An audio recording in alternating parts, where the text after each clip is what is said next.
Souvenez-vous, le samedi matin, encore en pyjama, un bol de choc à pic à la main, la télé qui grésille dans le salon, et sur l'écran, une camionnette verte, un manoir hanté, un cri dans la nuit, et cette phrase qu'on connaît tous, Scooby-Doo, où es-tu? Ce générique, c'était un rituel. Et derrière lui, un monde de fantômes en carton, de sandwichs improbables et d'amitié qui sentaient bon les années 70. On croyait regarder un simple dessin animé, mais c'était beaucoup plus que ça. Parce que Scooby-Doo, c'est une machine à nostalgie, un miroir de toute une époque, et surtout une licence du genre indestructible. Plus de 50 ans d'histoire, des trouzaines de séries, de jouets, de films, et un chien peureux qui n'a jamais quitté nos écrans. Scooby-Doo, Scooby-Doo parle, gros câlin. Scooby-Doo adore les câlins. Ah bon? Scooby-Doo tremble. Peluche électronique Scooby-Doo de l'ancêtre. Scooby-Doo. Alors aujourd'hui, dans Archeo Toys, on va remonter le temps, explorer les coulisses d'un phénomène mondial et comprendre comment Scooby-Doo est devenu bien plus qu'un cartoon. Et si vous pensiez tout savoir sur notre chien peureux, vous allez voir qu'il y a encore quelques mystères à résoudre. Et cette vidéo vous est présentée par Habada. On va découvrir un fauteuil pensé pour le futur du confort, le Habada X7 Smart Ergonomic Chair. Son idée, c'est simple, t'offrir un siège qui s'adapte à toi et pas l'inverse. D'abord, il y a le soutien lombaire intelligent. Le dossier analyse ta posture et s'ajuste automatiquement à tes mouvements, sans le moindre réglage manuel. Tu te penches, tu t'inclines, tu te détends, le soutien lombaire suit seconde après seconde. Et grâce à sa mémoire intelligente, le fauteuil enregistre ta position préférée pour la retrouver à chaque séance. Ensuite, place au système de massage et de relaxation intégré.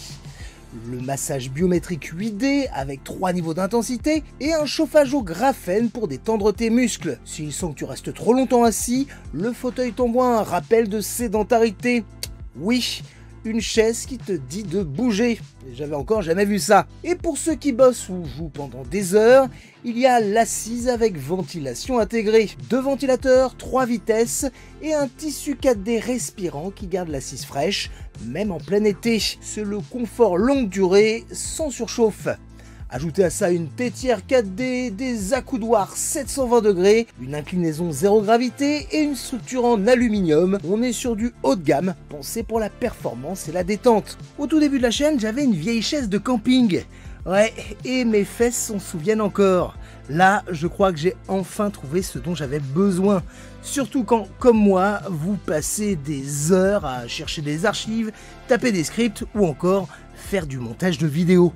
Bref, soutien lombaire intelligent, massage 8D, ventilation motorisée, le Habada X7 redéfinit ce qu'un fauteuil peut faire pour ton dos. Et si vous souhaitez en faire l'expérience, vous trouverez dans la description un lien et un code qui vous permettront d'avoir le droit à une réduc. Alors si vous cherchez le siège du futur, n'hésitez plus, votre dos vous dira merci. Mais trêve de réclame, revenons à notre grand Danois. Quand Scooby-Doo débarque à la télévision américaine, le 13 septembre 1969, personne n'imagine que ce chien maladroit va devenir l'un des personnages les plus reconnaissables de la planète. C'est qu'à cette époque, l'Amérique traverse une crise de conscience. Les associations parentales accusent les dessins animés d'être trop violents.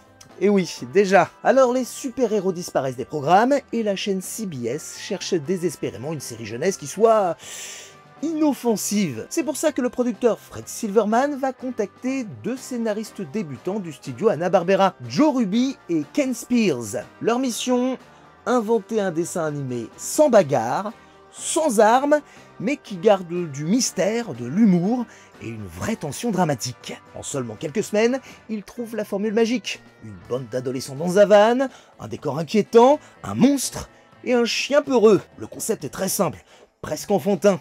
Mais il repose sur une idée vraiment géniale. Le monstre n'est jamais réel, c'est toujours un humain déguisé. Ici le message est clair, il ne faut pas croire aux apparences.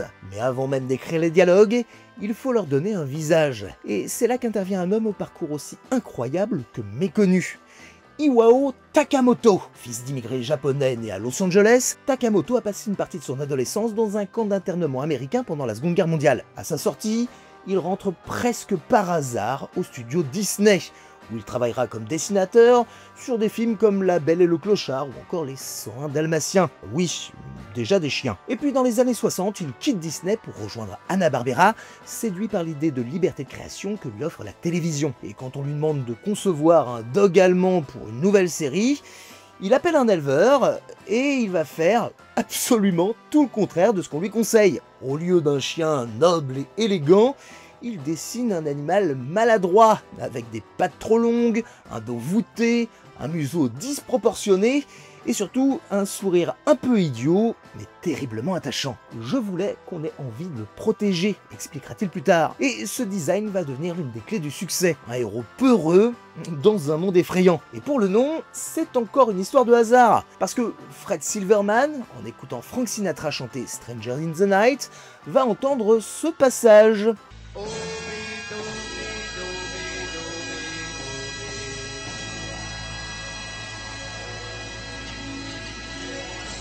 Et le lendemain, il téléphone au studio en disant « J'ai trouvé son nom, il s'appellera Scooby-Doo ». Et dès le premier épisode, c'est un succès immédiat. Les enfants adorent le ton, les parents valident la morale, et la formule mystère plus humour plus happy end devient un modèle copié par toute l'industrie. Mais en France, personne n'a encore entendu parler de ce chien. Il faudra attendre le mois de mars 1975 pour que Scooby traverse enfin l'Atlantique. Sur TF1, dans Les Visiteurs du Mercredi, le public découvre Scooby-Doo, où es-tu? L'orthographe est francisée, le générique est adapté, et le doublage est confié à des voix de comédiens d'exception. Pierre Collet puis Jacques Torrens pour Scooby-Doo. De magie? Francis Lax, alias Han Solo pour Sammy. Et bien pour l'instant, on est perdu. Bernard Murat pour Fred, Claude Chantal pour Daphné, et enfin Laurence Badi pour Vera. Le résultat, c'est que le temps change un peu, l'humour devient plus théâtral, plus familier, et cette VF va donner au dessin animé une chaleur, très française. Dis, Samy, qu'est-ce que c'est que ce raccourci que Freddy nous fait prendre?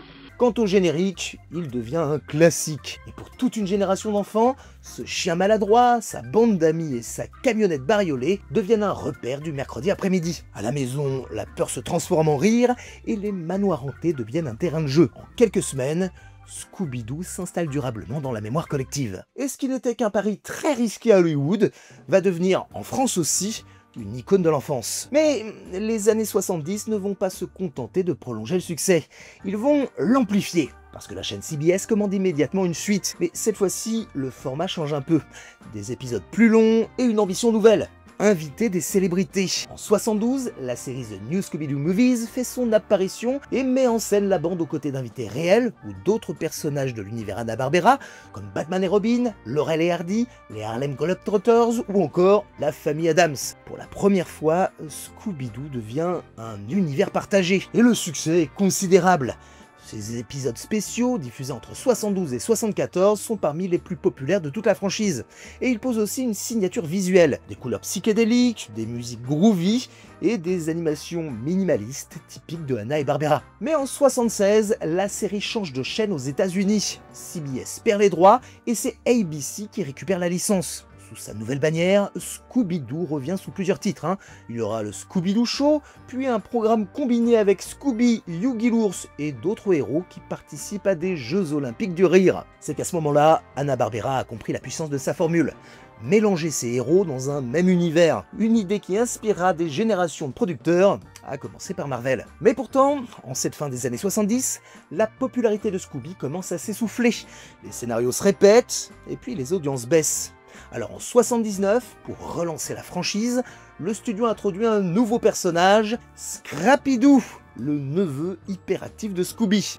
Tout petit, courageux, tête brûlée, le contraire de son oncle. Et ça fonctionne, hein! Le public jeune se reconnaît dans ce petit chiot téméraire, et les ventes de produits dérivés repartent à la hausse. Grâce à Scrappy, Scooby obtient donc une seconde vie. Et c'est aussi à cette période que la série prend une vraie dimension internationale. En France, les épisodes avec les stars arrivent progressivement sur TF1, diffusés sous le titre « Les nouvelles aventures de Scooby-Doo », là encore dans Les Visiteurs du Mercredi, puis repris un peu plus tard dans Croque-Vacances. C'est assez rigolo parce que certains petits Français y découvriront pour la première fois notamment Batman, ou encore des célébrités américaines totalement inconnues chez nous, mais qu'on trouvait fascinantes simplement parce qu'elles parlaient à Scooby-Doo. Scooby-Doo. Et puis, dans les magasins de jouets, les premiers produits dérivés liés à la série commencent à apparaître, comme des puzzles, des livres illustrés, des badges, des peluches. Le nom de Scooby-Doo entre dans le langage courant et remplace les petits films de plastique tant appréciés par Sacha Distel. En gros, dans la culture télévisuelle, Scooby-Doo est déjà un repère. C'est un dessin animé qui fait un peu peur, mais pas trop. Il incarne parfaitement cette zone de confort où le danger n'est jamais réel et où les monstres finissent toujours par retirer leur masque et où, quoi qu'il arrive, l'amitié triomphe toujours. Mais encore une fois, le succès s'essouffle à nouveau. Les intrigues se ressemblent, les audiences baissent et même la formule avec Scrappy-Doo finit par retourner à la niche. C'est que, pour Hanna-Barbera, les années 80 s'annoncent très compliquées. Les enfants réclament autre chose, de l'action, des super-héros, des robots. Le temps où on pouvait simplement se poursuivre dans des couloirs semble totalement révolu. Et en 80, la série est même obligée de partager l'affiche avec Richie Rich. Ce qui n'empêche pas le studio de retenter un retour aux sources en 1983, avec Mystérieusement Vôtre, signé Scooby-Doo. Cette fois, chaque épisode est divisé en 2 mini-aventures de 11 minutes. Les mystères s'enchaînent plus vite, le rythme est plus soutenu, et l'humour prend carrément le dessus sur l'enquête. Mais la vraie révolution viendra 2 ans plus tard, lorsque le studio ose un virage inattendu. Les 13 fantômes de Scooby-Doo, en 85. Pour la première fois, les fantômes sont réels. Oui, fini les imposteurs et les masques, Scooby et Sammy affrontent de véritables esprits, guidés par un nouveau personnage, Vincent Van Gogh, dont la voix originale est celle du légendaire Vincent Price. Le ton est plus sombre, plus fantastique, presque gothique, mais malgré son originalité, la série ne durera qu'une saison.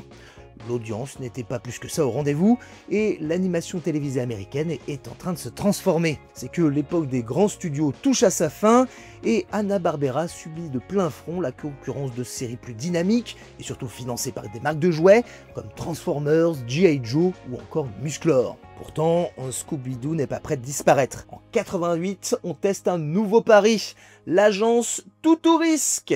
Cette fois-ci, les créateurs décident de repartir à zéro. Le concept, et si on racontait la jeunesse de la bande? Scooby, Sammy, Daphné, Fred et Vera seront donc des enfants. Le style visuel change totalement, l'animation est plus fluide, et l'humour est clairement inspiré des bébés Muppets. Cette fois-ci, c'est un succès critique qui modernise la licence sans jamais la trahir. Les gags sont plus absurdes, les scénarios sont plus rapides, et pour Hanna-Barbera, c'est une vraie bouffée d'air frais. En France, la série n'arrivera qu'en 89 sur Antenne 2, et devra une partie de son succès à son titre, qui est un clin d'œil à la série L'Agence Tout Risque, et on peut dire que ça amuse autant que ça intrigue. Mais le plus important, c'est que c'est une nouvelle porte d'entrée vers un héros qu'on connaît déjà. Et pendant que la bande résout ses mystères à la télévision, les rediffusions de séries plus anciennes continuent d'occuper les programmes de l'après-midi. Aux États-Unis comme en France, Scooby-Doo est devenu un compagnon familier, l'un de ces rares personnages qui semblent avoir toujours existé. Malheureusement, dans les coulisses, le monde de l'animation est en plein bouleversement. En 91, le studio Hanna-Barbera est racheté par Turner Broadcasting, et ce changement va tout redistribuer. Il faut dire que la montée des chaînes câblées bouleverse tout.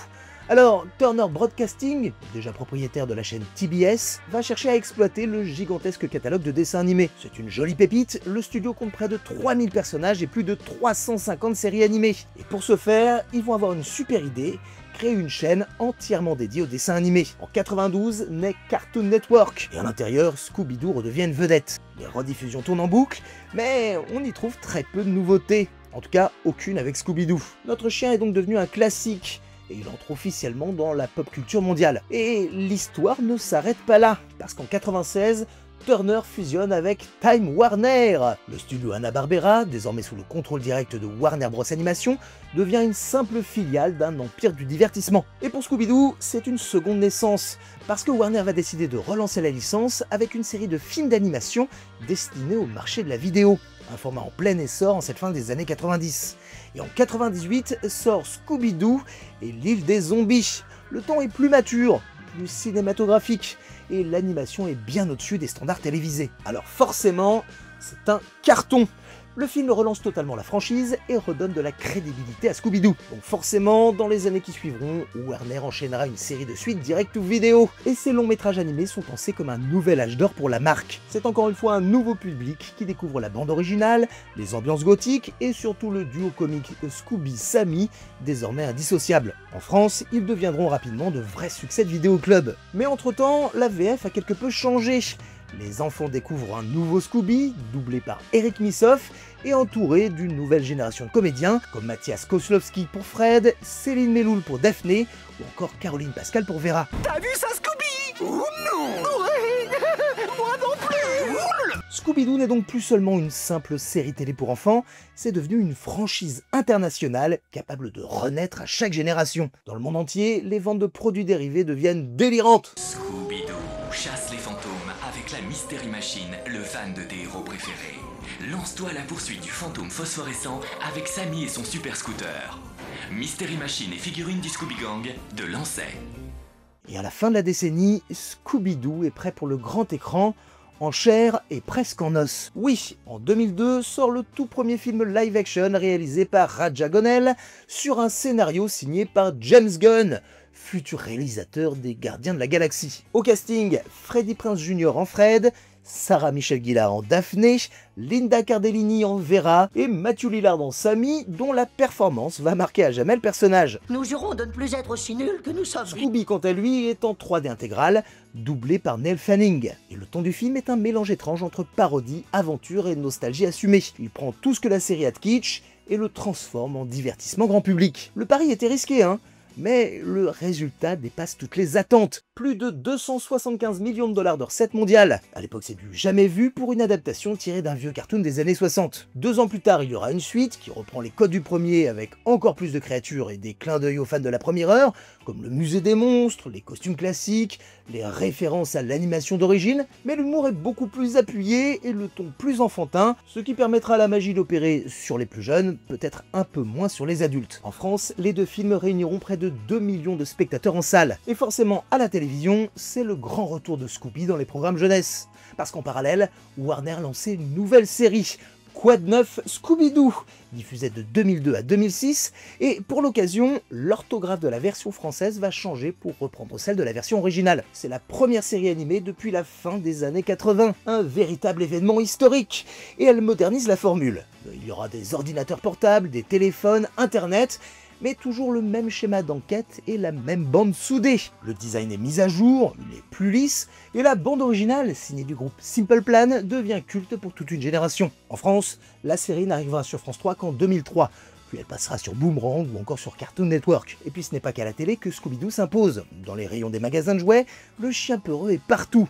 Figurines, peluches, jeux de société, puzzles, DVD, vêtements...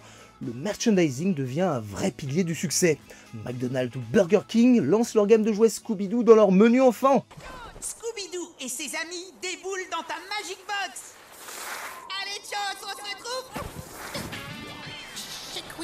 En parallèle, Warner multiplie les films d'animation destinés au marché du DVD, ce qui leur permet de sortir un nouveau film chaque année, maintenant ainsi la licence vivante sans aucune interruption. Parce que Scooby-Doo est devenu un modèle économique à part entière, un personnage présent dans tous les formats, sur tous les écrans. Mais dans l'ombre de ce succès, quelque chose change dans la perception du public. Pour la génération des années 2000, Scooby-Doo n'est plus seulement un souvenir d'enfance, c'est devenu un compagnon, une sorte de héros qu'on retrouve à chaque étape de la vie.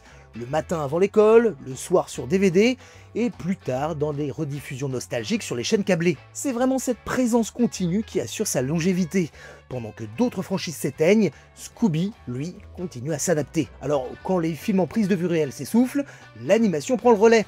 Et quand les séries des années 2000 tirent leur révérence, Warner prépare déjà la suite. En 2010, la franchise prend un virage inattendu avec Scooby-Doo, Mystère et Associés. Pour la première fois depuis longtemps, la série adopte une narration feuilletonnante. Fini les épisodes indépendants, ici chaque enquête fait partie d'un plus grand mystère global, avec des arcs narratifs, des secrets, des trahisons, et même une mythologie autour du passé de Scooby et de la ville de Crystal Cove. Le ton est donc plus sombre, avec une animation plus détaillée et un vrai développement des personnages. Fred doute de lui, Daphné cherche sa place, et Scooby devient pour la première fois un personnage avec un passé capable d'émotion et de gravité. Alors, la série est saluée par le public, et en France, elle arrivera sur France 3 dès 2011, toujours avec la même équipe de doublage que depuis les années 90, un choix qui crée une continuité vraiment rare. Il faut dire que Scooby-Doo n'est plus seulement une icône américaine, c'est une figure mondiale, au même titre que Mickey ou les Simpsons. Et puis en 2015, Warner tente un virage plus humoristique, avec Be Cool Scooby-Doo. Là, l'humour est plus absurde et plus parodique, ce qui divise les fans. Certains adorent cette réinvention moderne, hein, mais d'autres regrettent le ton plus sérieux de Mystère et Associés. Mais la série remplit son rôle, elle attire une nouvelle génération d'enfants, tout en maintenant Scooby-Doo présent à l'écran. Et puis en parallèle, Warner continue la production de films animés. Et en 2019, une nouvelle série vient célébrer les 50 ans du héros, Scooby-Doo and Guess Who, traduit chez nous par Scooby-Doo et compagnie. Un hommage direct à The New Scooby-Doo Movies des années 70. Le concept, des enquêtes avec des invités célèbres. Mais cette fois-ci, ce sont des stars contemporaines. Il y aura Ricky Gervais, Mark Hamill, Whoopi Goldberg, et encore Batman. Oui, encore lui, il est immortel. Un clin d'œil au passé, mais vraiment tourné vers l'avenir. Ensuite arrive 2020, Warner sort Scoob, un film d'animation en 3D censé relancer tout l'univers Hanna-Barbera au cinéma. Le film devait sortir en salle, mais la pandémie de Covid-19 en décide autrement. Il sortira directement en VOD, puis sur les plateformes de streaming. Visuellement, le film impressionne. Scooby n'a jamais été aussi expressif, aussi détaillé, mais le scénario divise.